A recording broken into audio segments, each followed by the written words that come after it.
What's the story, everybody? It's John and Cal from Team ChainBlock coming at you with yet another deck profile. But as always, before we get into it, please like, comment and subscribe. And please check out the links in our description where you will find a link to Kong's cards and our Facebook page. You can take advantage of discount code ChainBlock5 for 5% off all your purchases. I hope everyone took advantage of the discount code while going to Battle of Legend Terminal Revenge to get. We have some brand new Infernoid cards, super popular archetype. We love it. It's nice to have a list up. Cal, let's go. Okay, so obviously, for what you can see, playing Infernoids. Yeah. Multiple different ways to play the deck, which is great. Because probably going to have Jonathan with his wrong variant of how to play. Sure, look, Cal's doing pure, I'm doing Snake Eye. I'm sure there's another few ways that we can trouble. Sean Kinsler said that he will think about taking on the Lair Darkness build as well. Yeah. But this is just going to be the pure variant for today. It's not 40 cards. Infernoid decks rarely are. Yeah, no. If you're trying to keep an Infernoid deck to 40 cards, you're not playing the cards right. I feel like if your Infernoid deck is 40 cards bang on, you're doing something wrong. But so starting off, we play 3 of the main one. Yeah, best normal summon, best card. Infernoid, Decatron. Yeah. It's the only normal summon. It is. Yeah, you can't even normal summon the level 4, can't you? You can't normal summon any of the other ones, nice. Which is fantastic for the player variant. Yeah. But yeah, obviously on summon, sends one to grave, sends another Infernoid to grave, copies the effect, copies the level. Foolish, tuner for pops up, amazing card. Yeah, so it's just very nice to have. Yeah. That's the main one. You play 2 of Anunku. Yeah. This one is the spell Trap Negate. Yeah. And then it destroys all the monsters on the field. Yeah. Fair enough. You need 2 of this guy and Deviati as well to go into the big boy fusion. But yeah, in combo, you go into multiple Decatrons, you send 1 of this, and then you play 2 Deviati, you send another 1 of them to copy both of their effects. This one is the Monster Negate, and I believe that does the same thing as well. Yeah, it destroys all spells and traps, so it's Harpy's Feather Duster. So yeah, so you've got Raigeki and Harpy's Feather Duster here. So that's pretty standard. You only play 2 of them because you don't want to open them in the hand. It's not great. No. Same with these ones here. A Tondel.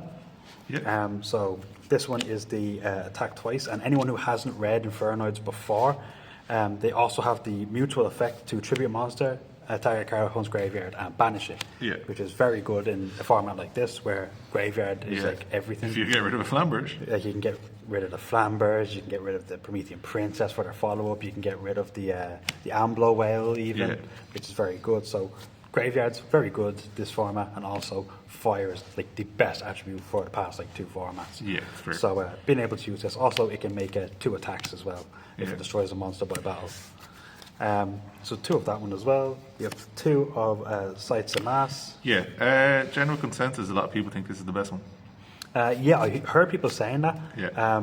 And absolutely, it's warranted. Like, it's a very good card. This one is the one that if it's attacking an opponent's monster, I can banish a card on the field. Yeah, it's the non-targeted banish, which, and then once again, relevant. the quick effect, tribute monster, banish a card from grave. Yeah. It's very good. 2 of this one because it's also, once again, not normal summonable, not special summonable. You have to be able to special summon it from the graveyard. By banishing the other Infernoids.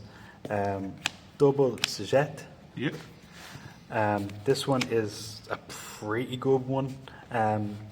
It comes up very situationally, but still run 2 of it.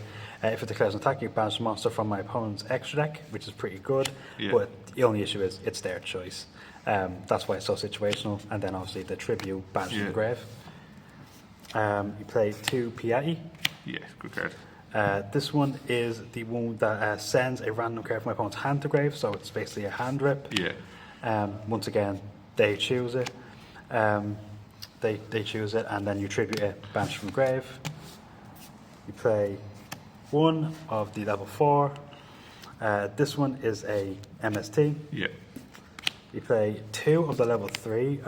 People can play 1 of this if they really want to. I opt to play 2 of it. It can't attack until you activate its effect to summon itself. But it targets once on the field and destroys it, so it's pretty good. Pretty good. The Antra, you play 1 of the Antra. It's basically a bounce. It's alright.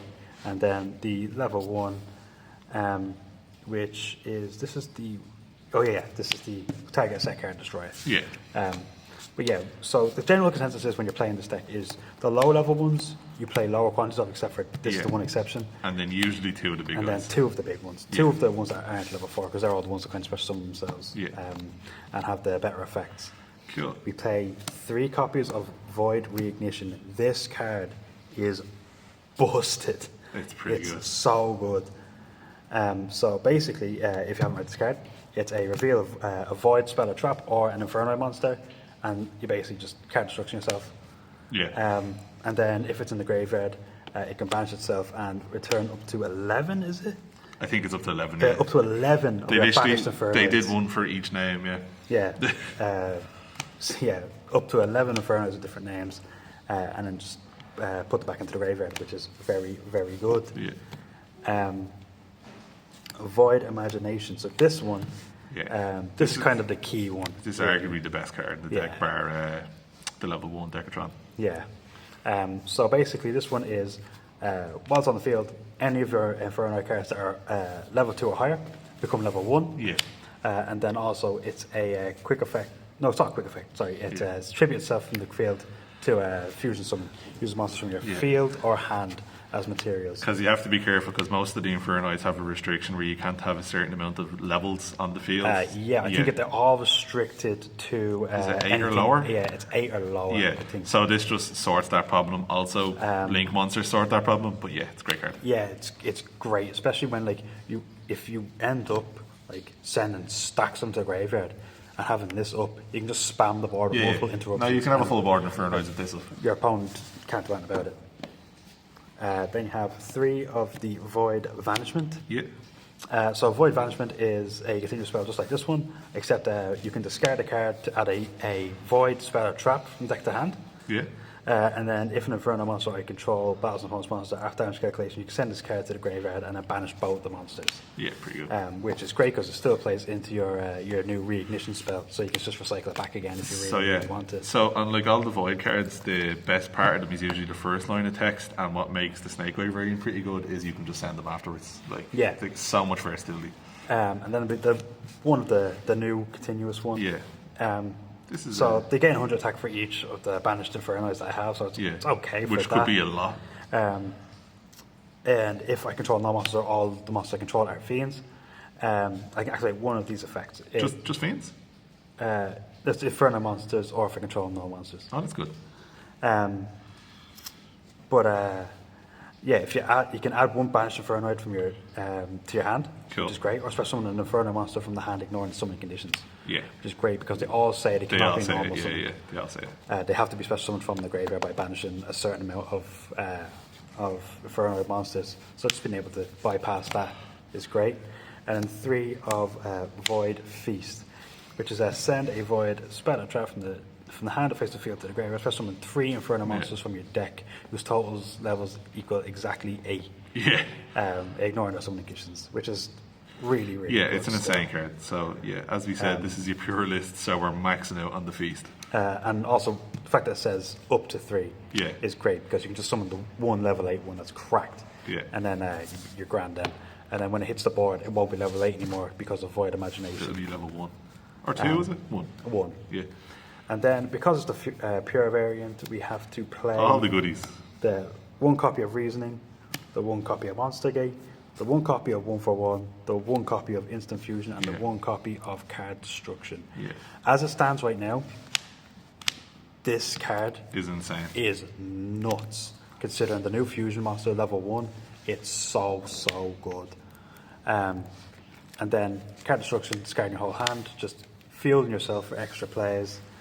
The 1-for-1, being able to summon Decatron from the deck, and then Monster Gate and Reasoning, considering that they both excavate until you find a monster that can be normal or special summoned. It just mills, you can just keep milling. It just mills every name to the graveyard until you basically hit a Decatron. That's why we play no hand traps in it. We don't want to hit a hand trap, we just keep going till we hit Decatron.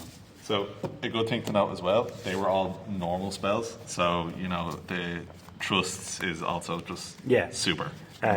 You can also play a Trust if you really want to, I haven't tested that one out yet.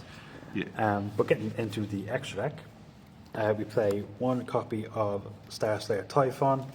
It's pretty standard if your opponent's multiple times going second, just slap down Typhon, and they usually just cry about it. One Relinquished Anima, key for the combo. Yeah. Being able to have that access to the Link 1 is very, very nice. Now that the good boy Link Karibo is no longer with us. Oh, rest in peace. Rest in peace. I would have rather they banned Flambers than Link Karibo, honestly. Yeah, that's the general. And I have consensus, full yeah. Snake Eye, you've seen it. One Pit Knight early. You! I like him. He's a good card. Yeah, like he's decent. The effect negation. Yeah. Is okay. So I taught Colin to play this card. So Pit Knight early is whenever a card that this card points to activate its effects, you can change your opponent's monster to attack 2/0 and then negate its effects, and then essentially just swing over with a big Infernoid. Like the effect negation's alright. Yeah. The zero is okay. It's just an extra interruption to have on the And he board. comes back. Yeah, and he comes back. He's probably just going to be linked off to something better. Hey. Hita? Yeah. It's a fire format. Yeah. Hita's Yeah. staple. Every card in here is fire. You can just make it. Promethean Princess, Yeah. same again. Yeah. Everything's fire. It's handy. Proxy F Magician. So this one is a key part of the combo because you're able to just fusion summon straight into the new Infernoid Evil, Yeah. because it just requires any two Infernoid monsters. And you can link your Heat away to make, or not your Princess away to make this, which is the Yeah. important thing. So you can unlock yourself from the fires by linking this off. Yeah, and then just fusion whatever Infernoid you brought back off Princess. Yeah. Then you have the one IP, one SP, pretty standard, just Yeah. kind of board clearing. Every deck. One cross sheep, because when you're summoning the fusion, it's very nice. You get to revive your Decatron and then copy another effect, because Decatron is not once per turn. We have the one Infernoid Flood. Yeah, I'm torn on this card. It's good, Yeah. but it could have been better. Yeah, like, I don't know. It feels like it wasn't what the deck needed, if you get me. Yeah, no, I like get they it. definitely could have added like an extra effect that like they could have milled or something. Yeah. That was like a better milling effect or Yeah, something. even if it was just Mill and Infernoid, I know Konami are afraid to print Mill cards after what happened with Terror, but sure, look, it's a good Yeah. card. We're happy we actually have an Infernoid link card. Like negating the summon is nice. Like negating summon and banishing it's pretty decent. Yeah. But I don't know. It's just It's a one-off. It's okay as a one-off. Yeah, yeah, it's okay like, as a one-off. if you find better options, Yeah. eventually you'll probably cut it. But As we said, as it stands right now, Yeah, we're probably going to upload 3 variants of this deck, and I'd say all 3 will have it at just the one-off for now. And then the main part of the deck, the fusions. We play 3 of the big Tiara, just mainly Yeah. because he's the big one. And also It's you can send one Tiara off now, so Yeah. that's why we have 3. Yeah, so it's just very nice to have. And also it can end up as another name in the graveyard. Exactly. And then 2 copies of Inferno. Such a good card. This card Broken. is a custom card. It's Yeah. so good. So anyone who hasn't read this yet, basically you can banish an Infernoid monster from the graveyard and send Infernoid monsters with different names equal to its level. Yeah. And then if this one is sent to the graveyard or banished, you can add a void spell or trap from your deck to your hand, and you can only use each effect once per turn. So to put that into layman's terms, the first effect is enough. If you can send a level 6 Infernoid and then send 6 Infernoids. Like, could you imagine if say any other Tier arch- Element yeah, if with, any like, other 6 archetype had this, it'd be absolutely broken. any archetype with 6 foolishes is crazy. Sometimes you can even banish You them could level send 10. up- you and could send up to 10, different, like 10 different monsters is nuts. Yeah. And then the great thing is that if it's sent to graveyard, its effect triggers. So you can, like what John was saying with the Snake Eyes build, if you contribute for the Snake Eyes for the original Sinful Spoils, and then access your Snake Eyes package, and this will still trigger. Yeah. Uh, Because it's a level 1 fire. it's so good. But yeah, like I said, it was for the combo. You'd link it off into the Relinquished Anima and it still gets effect. So that's what makes that card unbelievable right now. But yeah, so that's it pretty much for the deck profile, pure build. Please stay tuned because there's going to be a couple of different variants of this deck So, because we'll it's a very popular deck within our team. Snake Eye and Cal's favourite deck variant. What is it? What's Kinston making? Lair of Darkness. Lair of Darkness. The one that I've took to many Legendary deck in ChainBlock. But yeah, please like, comment, subscribe, help get us to 1,000 subscribers, and see you.